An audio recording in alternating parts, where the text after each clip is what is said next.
we work together. Yes. And we finish each other's lunch. Close. Close.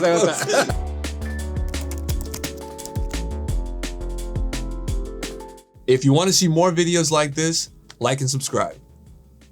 Hey, I'm Esteban. I'm from Quito, Ecuador, and I'm a Babbel Live Spanish teacher.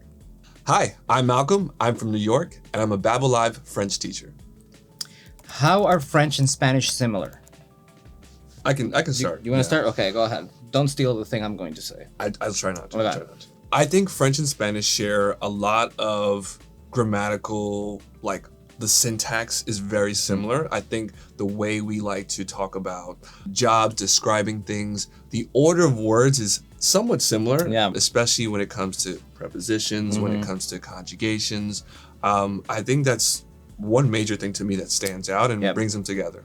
They're both Romance languages. They both come from Latin. And so there's a lot of words that are very similar in French and in Spanish, except that you put all of these extra words at the extra letters at the end. I mean, that make no sense, but you know, the rest is kind of like similar.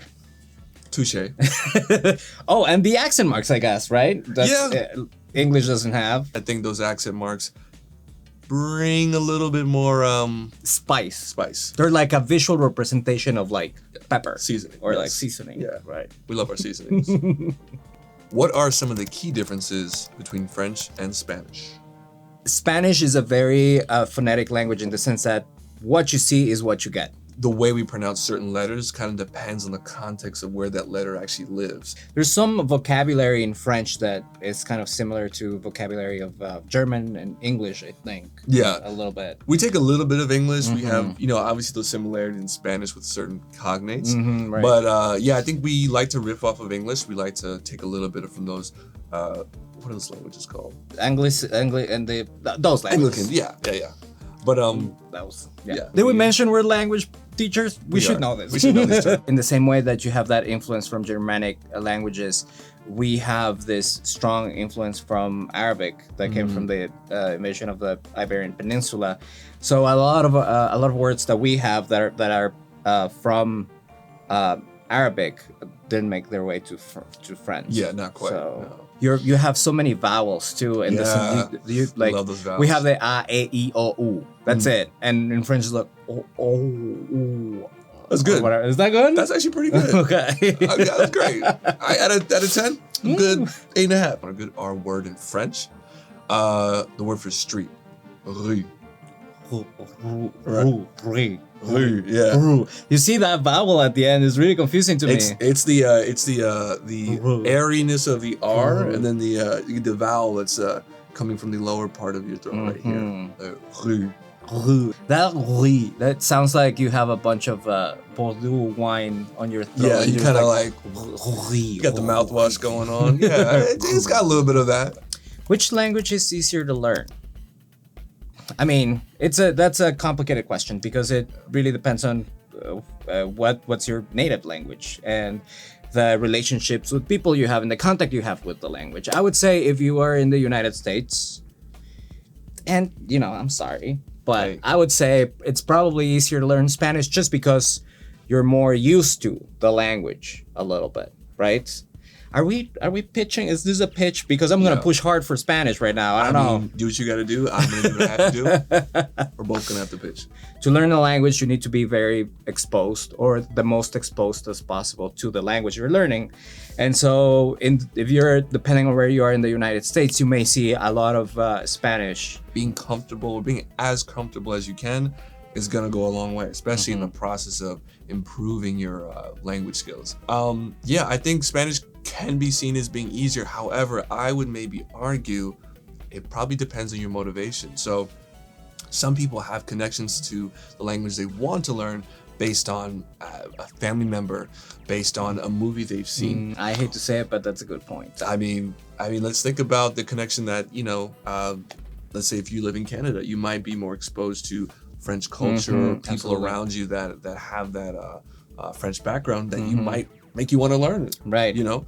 I also feel that there's a little bit of certain characteristics of French in pronunciation, maybe because of that connection with Germanic languages that some people may find easier. Easier is better. We can agree that easier is better.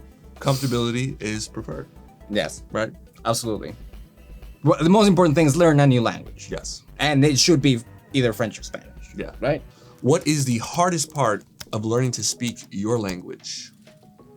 If you speak English, perhaps one of the most difficult things is the subjunctive, which is this verb conjugation that happens whenever we're talking about hypothetical cases. The concept is kind of tricky to understand, but once you understand it, it's simple. And also, it's not a big deal if you mess it up a little bit, so it's not that complicated. But it's something that a lot of students of Spanish kind of like see it as a oh no, but you know, it's not that bad. It's not that scary.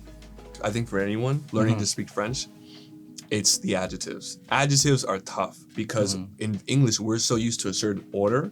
In French, in a lot of cases, the adjective will actually go first. So if you wanted to say, let's say the blue shirt, you would say la chemise bleue. You wouldn't say la bleu chemise, how we say in English. Right. And that's not always the case. There's definitely exceptions, definitely a lot of rules you have to be aware of. But I think getting used to where we place our adjectives in our sentences can be a little tricky. So Right. I would caution that it's a conceptual thing that you will have to learn and get used to. But after that point, it definitely gets a bit easier. It's definitely hard at the beginning though. So I empathize. I truly do. It's similar in Spanish with the order of the adjectives too, and also both French and Spanish are tricky because they have gender, Oh, and I didn't touch that. right. So I think that's also something that makes people a little bit scared of, I think, both languages. Yeah. Right. Yeah, those new rules, those changes in the way we think about our language can make things tricky in the beginning. But if you stick through it, I promise it gets easier. You can do it. Have faith in us. I mean, we're Babbel Live teachers. We kind of know what we're talking It's not honestly, it's not difficult if you have us as teachers. about. Yeah. Right. Yes. The most difficult thing you're gonna find with us as teachers is gonna be like, I'm learning too much. I wish I could learn a language slower. How am I excelling so much? If someone wanted to learn both, which language should they start with first? It really depends on your learning style, what interests you, what motivates you about the language. And I think it really should come from within. It should be something that really attracts you from a point where you can only speak from your own experience. Maybe it's a memory, maybe it's something that you saw on TV.